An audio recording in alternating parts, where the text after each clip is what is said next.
বিচার এবং সংস্কারের মধ্য দিয়ে যেন একটা সবার গ্রহণযোগ্য একটি গণতন্ত্রের উত্তরণের পথের দিকে আমরা যেতে পারি।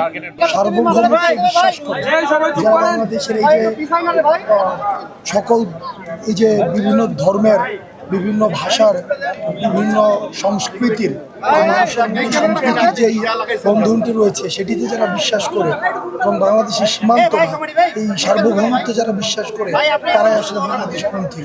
আর বাংলাদেশে থেকে যারা ভারতের এজেন্ডা বাস্তবায়ন করতে চায়, বাংলাদেশে বসে যারা পশ্চিমের এজেন্ডা বাস্তবায়ন করতে চায়, বাংলাদেশে বসে যারা বিভিন্ন পরাশক্তির এজেন্ডা বাস্তবায়ন করতে চায়, তারাও তো আসলে বাংলাদেশের স্বার্থের জন্য কাজ করছে না।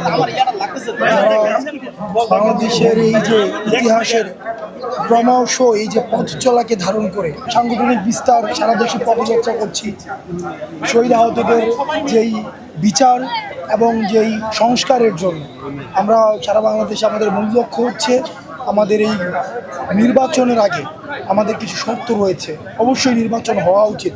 টাইম ফ্রেম বেঁধে যেভাবে নির্বাচনের জন্য আমরা দাবি করছি, ঠিক একইভাবে আমরা সংস্কারটা চাচ্ছি, একইভাবে আমরা বিচারটা চাচ্ছি। আমাদের মূল লক্ষ্য হচ্ছে বিচার এবং সংস্কারের মধ্য দিয়ে যেন একটা সবার গ্রহণযোগ্য একটি গণতন্ত্রের উত্তরণের পথের দিকে আমরা যেতে পারি। সেটির জন্য আমাদের সব পক্ষই হচ্ছে আমাদের টার্গেটের ভিতরে।